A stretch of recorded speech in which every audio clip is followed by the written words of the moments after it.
ಕನ್ನಡದ ನೆಲದಲ್ಲಿ ಕೆರಳಿಗರ ಓಣಂ ಸಂಭ್ರಮ ಆಗಿದೆ.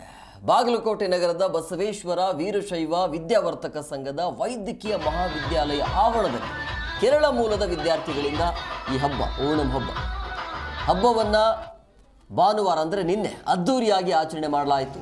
ಸುಮಾರು 500ಕ್ಕೂ ಹೆಚ್ಚು ವಿದ್ಯಾರ್ಥಿಗಳು ಈ ಒಂದು ಕಾರ್ಯಕ್ರಮದಲ್ಲಿ ಹಬ್ಬದಲ್ಲಿ ಪಾಲ್ಗೊಂಡಿದ್ದರು.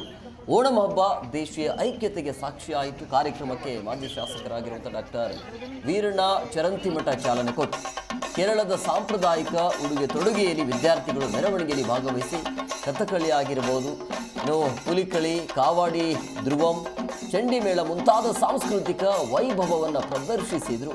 20ಕ್ಕೂ ಹೆಚ್ಚು ಸಾಂಪ್ರದಾಯಿಕ ಕೇರಳ ಖಾದ್ಯಗಳ ಊಟೋಪಚಾರ ಹಮ್ಮಿಕೊಳ್ಳಲಾಗಿದ್ದು ಕರ್ನಾಟಕದ ವಿದ್ಯಾರ್ಥಿಗಳು ಹಬ್ಬದಲ್ಲಿ ಪಾಲ್ಗೊಂಡು ಸಂಭ್ರಮವನ್ನು ಹಂಚಿಸಿದರು. ಜೊತೆಗೆ ಸಂತೋಷದಿಂದ ಈ ಹಬ್ಬವನ್ನು ಆಚರಣೆ ಮಾಡಿದ್ದಾರೆ.